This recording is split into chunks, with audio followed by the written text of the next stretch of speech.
교회 공동체의 신앙이 건강하고 신실해야 성도들의 신앙도 건강하고 신실해질 수 있는 것입니다. 오늘 우리는 초대교회의 모습을 통하여 하나님이 기뻐하시는 건강한 교회가의 본질을 살펴보고자 합니다. 여러분, 교회는 건물이 아닙니다. 교회는 어떠한 특정인 프로그램도 아닙니다. 성경은 분명합니다. 교회는 그리스도의 몸이다. 성령께서 거하시는 거룩한 공동체라는 겁니다. 사도행전 2장은 오순절 성령 강림 이후에 탄생한 교회의 모습을 우리에게 보여주고 있습니다. 이 오순절 성령 강림의 사건은 단순한 역사적인 기록이 아니라 모든 시대의 교회가 돌아가야 할 원형이고 교회의 본질을 드러내는 거울이기도 합니다. 그러면 건강한 교회는 무엇으로 증명됩니까? 사람이 많아서입니까?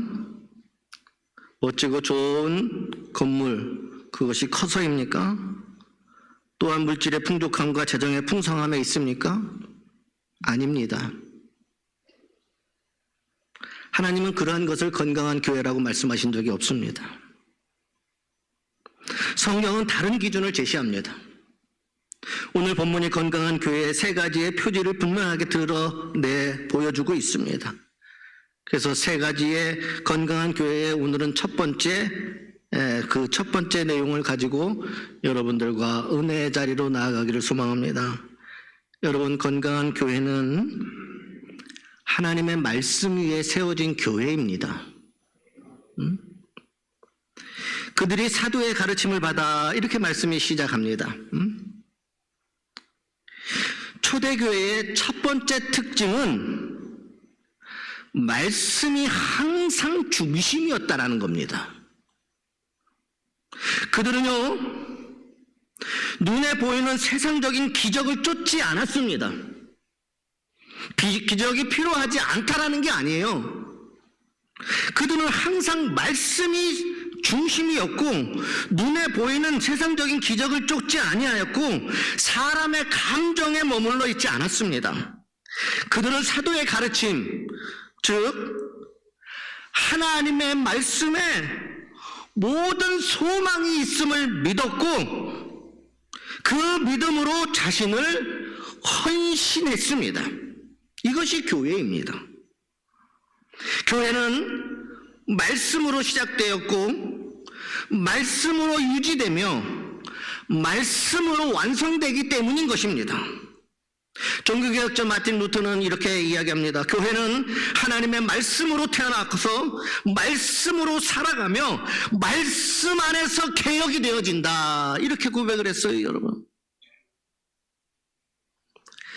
신실한 성도와 건강한 교회는 말씀을 선택적으로 듣지 않습니다. 내가 원하고 내가 바라고 듣기 좋은 것, 그래서 나에게 유익이 될 것 같은 그러한 선택적인 것으로 말씀을 듣지 않는다라는 거예요. 말씀을 허비하지도 않습니다.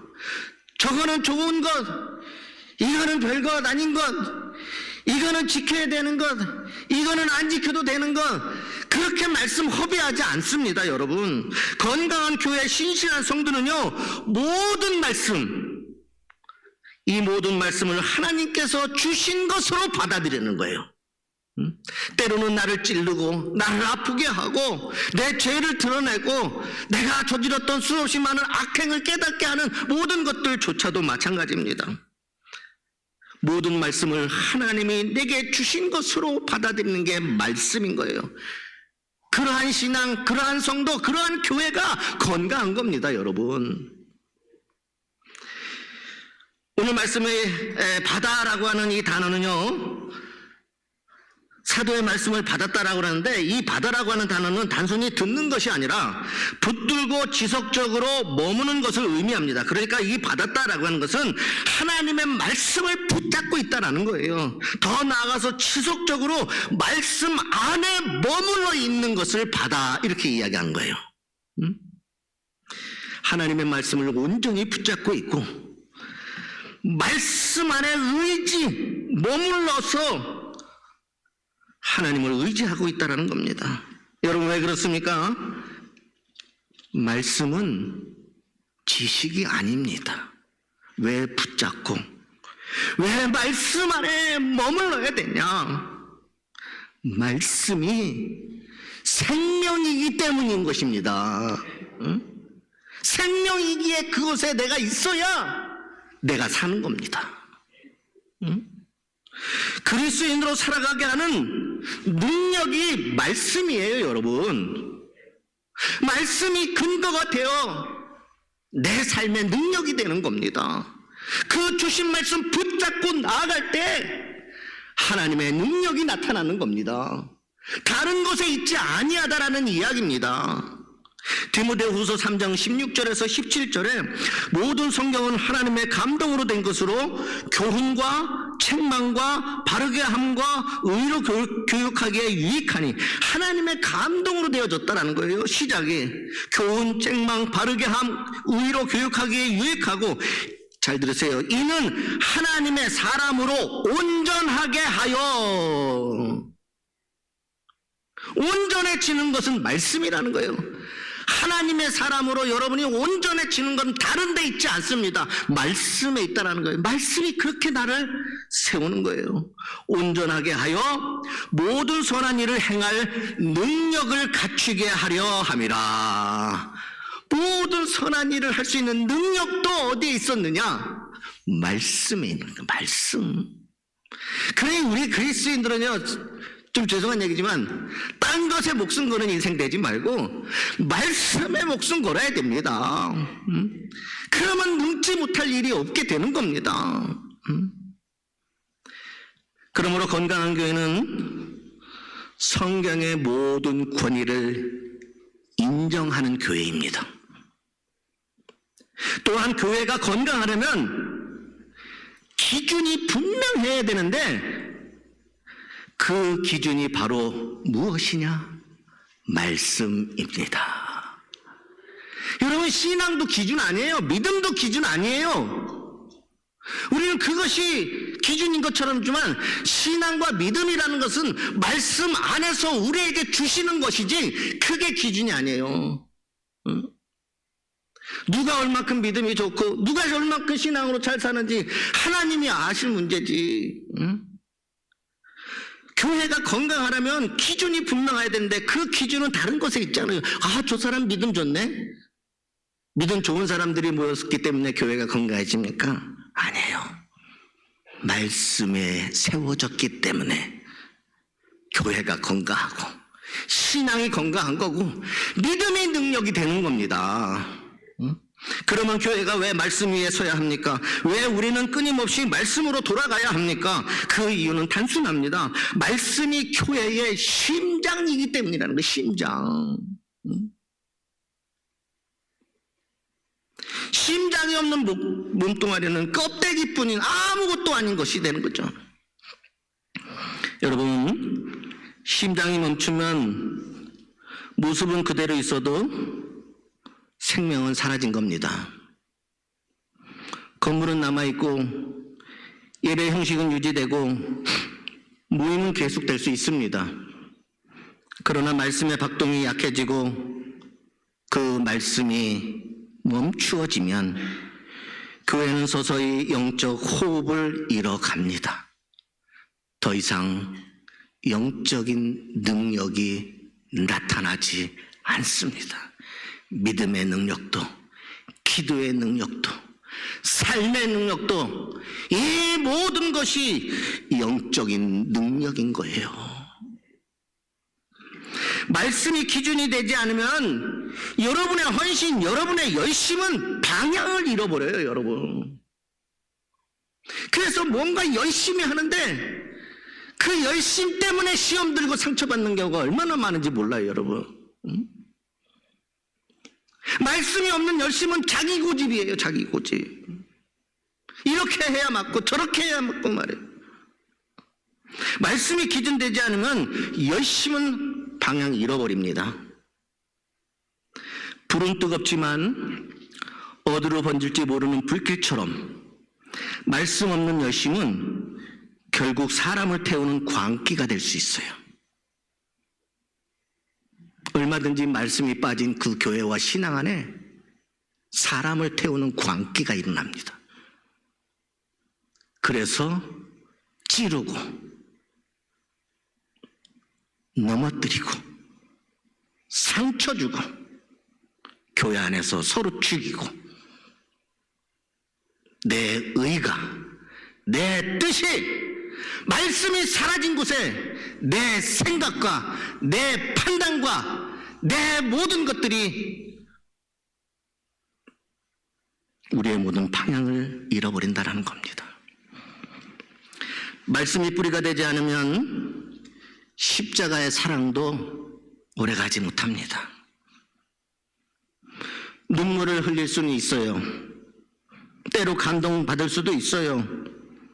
그러나 진리가 받쳐주지 않는 사랑은 시간이 지나면 감정의 소비로 끝나버리고 맙니다. 진리가 받쳐주지 않는, 말씀이 받쳐주지 않는 그 사랑은 결국 나중엔 감정의 소비로 아무것도 아닌 것으로 다 끝나버려요. 그리고 말씀이 중심되지 않으면 교회는 그리스도의 몸이 아니라 그때부터 사람의 조직이 돼요. 여러분, 가톨릭 교회가 왜 무너지고 왜 종교개혁이 일어났습니까? 왜 루터가 다시 말씀으로, 다시 복음으로, 다시 은혜로, 다시 성경으로 돌아가자고 외쳤습니까? 교회가 말씀을 잃어버리는 순간 사람의 조직이 되어져 버렸어요. 천국 티켓 팔고 돈 많이 내면 천국 가고, 말씀이 사라지면요, 중심되지 않으면 여러분, 회의는 많아지지만 기도는 줄어요. 계획은 점점 침울해지지만 성령의 인도는 희미해지고 마는 것입니다. 여러분, 교회는 어떤 특정한 프로그램으로 유지되지 않습니다. 치밀한 전략으로 살아남지 않습니다. 교회는 오직 말씀으로 생명의 숨을 쉬게 하는 것입니다. 오직 말씀으로 생명의 숨을 쉬게 하는 것이 교회라는 거예요. 말씀이 살아있으면 열심도 거룩해지고, 말씀이 살아있으면 십자가의 사랑은 깊어집니다. 나도 그 사랑으로 살게 돼 있습니다. 말씀이 살아있으면 교회는 반드시 다시 생명을 회복하게 됩니다. 그러므로 우리의 신앙과 삶이 믿음의 능력으로 나타나기 위해서는 반드시, 그리고 다시 말씀 앞으로 나아가야 한다는 것입니다. 그래서 말씀이 우리를 책망하게 하고, 말씀이 우리를 위로하게 하며, 말씀이 우리를 새롭게 하도록 해야 합니다. 건강한 교회는 완벽한 교회가 아닙니다. 말씀의 심장이 힘차게 뛰는 교회입니다. 그 심장의 박동이 멈추지 않는 한 교회는 다시 일어나고 다시 살아나며 하나님의 영광을 드러내게 되는 것입니다. 오늘 우리 교회가 건강하기를 원한다면 먼저 말씀 앞에 무릎을 꿇어야 합니다. 말씀을 듣는 자리, 말씀을 배우는 자리, 말씀을 묵상하는 자리, 말씀대로 사는 자리가 회복되어야 된다는 사실입니다. 여러분, 신앙도 있고 믿음도 있고 예배도 있고 기도도 있고 섬김도 있고 헌신도 있는데, 왜 우리가 시험 들고, 왜 우리가 넘어지고, 왜 우리가 낙심하고, 왜 우리가 좌절하고 절망해야 합니까? 믿음과 신앙과 예배와 기도가 다 있는데 말씀 위에 세워지지 않은 신앙과 믿음과 예배, 기도는 언젠가는 무너지게 돼 있기 때문이에요. 그것이 없는데, 그 신앙이 예수가 없는데, 복음이 없는데, 말씀이 없는데 그 기도가 무슨 의미가 있고 그 예배가 무슨 하나님 앞에 영광이 되겠습니까?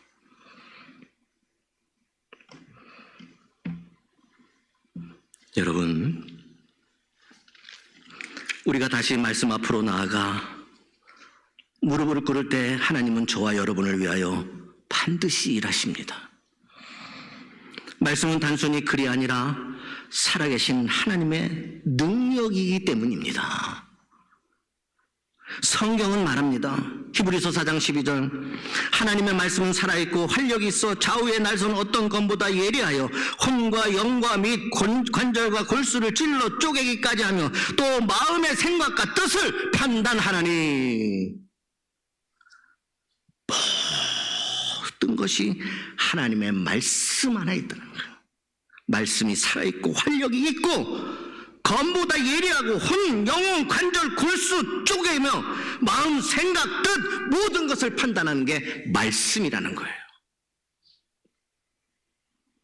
그러므로 우리가 하나님의 말씀 앞에 엎드리는 순간 하나님은 우리의 겉모습이 아니라 우리의 삶 자체, 우리의 중심을 만져주시는 하나님이시라는 거예요. 먼저 하나님은 우리가 말씀 앞에 서면 은혜를 부어주십니다. 말씀은 우리의 죄를 드러내지만 말씀은 거울과 같아요. 하나님의 말씀 앞에 서면 우리의 죄를 숨길 수가 없습니다. 말씀 앞에 거짓을 행할 수 없습니다. 말씀 앞에 서면 내가 죄인이라는 것이 여실히 드러납니다. 그러나 동시에 잊지 마세요. 말씀 앞에 서면 죄는 드러나지만 십자가의 용서가 시작이 되는 겁니다. 은혜이죠. 은혜이죠. 책망 속의 정죄가 아니라 회복의 길을 열어주시는 겁니다. 말씀 앞에 서면 우리는 무너집니다. 그 말씀 앞에 나는 부끄러워집니다. 그러나 무너짐은 절망의 무너짐이 아니라 은혜의 시작점으로 만들어버린다는 거예요. 디모데후서 3장 16절, 모든 성경은 하나님의 감동으로 된 것으로 교훈과 책망과 바르게 함과 의로 교육하기에 유익하니 보십시오. 책망의 끝이 아닙니다. 바르게 함이 있습니다. 의로 교육하심이 있습니다. 말씀은 우리를 넘어뜨리기 위하여 드러내는 것이 아니라 다시 세우기 위하여 드러내는 것입니다. 또한 로마서 10장 17절, 믿음은, 잘 들으세요, 믿음은 들음에서 나고 들음은 그리스도의 말씀으로 말미암았느니라. 믿음이 어디에서부터 나왔어요? 말씀인 거예요, 여러분. 말씀을 들을 때 믿음이 생기는 거예요. 믿음이 생길 때 내 안에 은혜가 흐르기 시작합니다. 믿어지기 시작해요.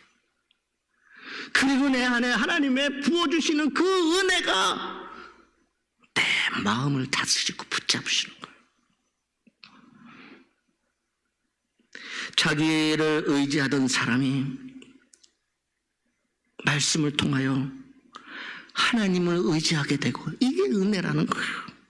자기의 의에 기대던 사람이 그리스도의 의를 붙들게 되어지는 것. 내 마음, 내 중심, 내 삶의 모든 부분을 만져주신 은혜라는 거예요. 이게 말씀이 은혜입니다. 상한 갈대를 꺾지 않으시는 주님께서 말씀으로 우리의 부러진 부분을 싸매고 다시 세워주십니다. 은혜입니다. 두 번째로 우리가 말씀 앞에 서면 하나님은 산 소망을 주십니다. 말씀은 지난 시간의 능력과 과거의 기록이 아니라 오늘을 밝히는 등불입니다. 상황은 변하지 않았어도 말씀은 우리의 시선을 바꾸어 버리는 것입니다.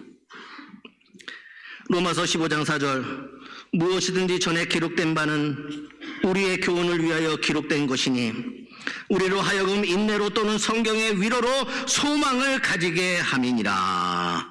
성경의 위로로 소망을 가지게 함이니라. 성경은 소망을 주시기 위하여 기록한 것입니다. 말씀 속에는 하나님의 약속이 담겨져 있고 그 약속은 오늘도 우리의 삶에 유효한 겁니다. 시편 119편 105절, 주님의 말씀은 내 발의 등이요 내 길의 빛이니이다. 등불은 여러분 먼 미래를 한꺼번에 보여주지 않습니다. 그러나 등불은 다음 걸음을 비춰줍니다. 말씀은 우리의 모든 문제를 즉시 해결해 주지 않을 수 있지만 그러나 다음 한 걸음을 내딛게 한다는 겁니다. 그래서 말씀 위에 선 교회와 성도는 흔들려질 수는 있어도 무너지지 않는다라는 겁니다. 오늘도 우리의 인생에 한 걸음 비춰주시는 등불이 말씀이 내게 앞에 내 인생의 소망이 되시기 때문이라는 거예요. 한 걸음을 가면 또 한 걸음이 비춰 보여지고 또 한 걸음을 가면 또 한 걸음의 소망이 우리에게 비춰지는 거예요. 그래서 말씀이 등불이 되는 겁니다. 마태복음 7장 24절에서 25절, 나의 이 말씀을 듣고 행하는 자는 그 집을 반석 위에 지은 지혜로운 사람 같으니 비가 내리고 창수가 나고 바람이 불어 그 집에 부딪히되 무너지지 아니하나니. 말씀은 우리를 반석 위에 세웁니다. 이것이 소망입니다. 셋째로, 우리가 하나님의 말씀 앞에 서면 하나님은 순종할 능력을 주십니다. 여러분, 하나님의 말씀은 요구만 하지 않으십니다. 하나님이 말씀하셨을 때는 그 말씀을 지켜 행하고 순종할 힘도 함께 주신다라는 거예요. 이게 말씀 안에 담겨져 있는 거예요. 그 말씀을 지켜 행하고 순종할 힘도 주신다는 거예요. 히브리서 4장 16절, 은혜의 보좌 앞에 담대히 나아갈 것이니 이는 우리가 긍휼하심을 받고 때를 따라 돕는 은혜를 얻기 위함이라. 말씀 앞에 나아갈 때 하나님은 돕는 은혜를 주십니다. 여러분, 순종은 결단만으로 되지 않습니다. 여기 예수 잘 믿고 살겠다고 결단 안 하신 분 있습니까? 주님 뜻대로 행하겠습니다. 결단 안 하신 분 있습니까? 나는 어떠한 경우에도 주님 배신하지 않겠습니다. 나는 나의 모든 삶에 하나님의 영광을 가리지 않겠습니다. 내 삶은 주님의 것입니다. 결단하지 않은 사람이 있습니까? 잘 들으세요, 여러분. 우리가 말씀 안에서 나오는 이 순종은 그거 듣는 거 이야기하는 게 아니에요, 여러분. 이 순종은요, 결단만으로 되는 것이 아닙니다. 순종은 말씀을 통하여 은혜가 공급될 때 가능해지는 게 순종이에요. 내가 했다고요? 말씀. 그 말씀으로 은혜가 공급될 때 되어지는 게 순종이지. 여러분이 뭐 했다고 해서 말씀이 여러분 세웠지. 내가 말씀 세웠습니까? 그런 법은 없습니다. 그러니 여러분, 말씀은 요구만 하시는 것이 아니라 왜 말씀 앞에 서는 게 중요하냐? 순종할 수 있는 능력을 주시기 때문이에요. 그 말씀을 삶으로 살아갈 힘을, 말씀을 통하여 내 삶의 은혜를 공급해 주시니까 그 은혜로 내가 그 말씀 따라가는 겁니다. 결단이 아닙니다. 결코 자기 의를 드러내지 마십시오. 여러분, 에스겔서 36장 26절에서 27절, 또 새 영을 너희 속에 두고 내 영을 너희 속에 두어 너희로 내 율례를 행하게 하리니. 새 영을 너희 속에 두고 내 영을 너희 속에 두어 내 율례를 행하게 하신다 그랬어요. 여러분들 말했으니까 그냥 따라가라가 아니라 하나님의 영을 부어주시고 두시고 그 안에 있게 하셔서 하나님의 율례를 행하게 하신다. 성경은 분명하게 말씀하고 있습니다.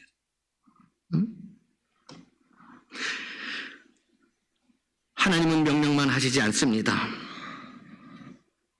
행하게 하시는 하나님이십니다.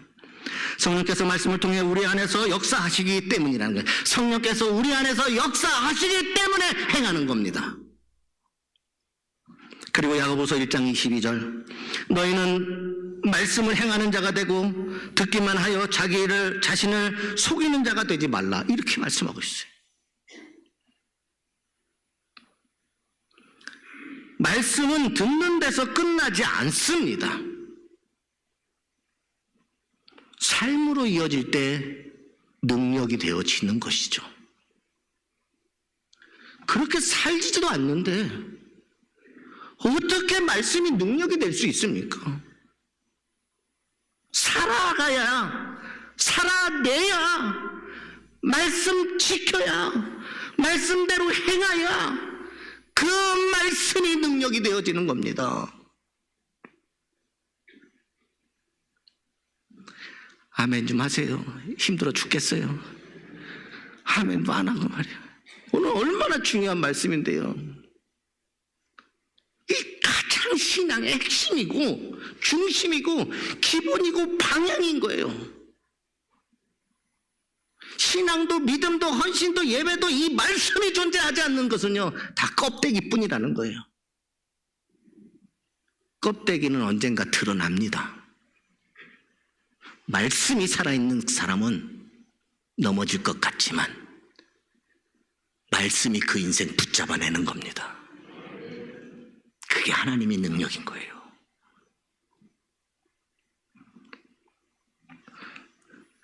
여러분, 말씀은 그래서 우리의 생각을 새롭게 하고 마음을 새롭게 하고 삶을 새롭게 합니다. 이것이 변화시키는 능력입니다. 말씀은 우리를 조금 더 나은 사람으로 만드는 것이 아니라 전혀 다른 방향으로 살게 하시는 거예요. 이것이 뭐냐? 거듭남의 역사인 거예요. 결론적인 말씀입니다. 사랑하는 여러분, 말씀 앞에 무릎 꿇는 교회는 결코 쇠하지 않습니다. 말씀은 죄를 드러내어 은혜로 이끌고 절망을 비추어 소망을 심으며 연약함을 만져 능력으로 세워주십니다. 그러므로 우리는 다시 말씀 앞으로 나아가야 합니다. 그곳에서 은혜 받고 그곳에서 소망을 붙들고 말씀 안에서 능력을 입어 반석 위에 굳게 서는 교회와 성도가 되기를 주님의 이름으로 소망합니다.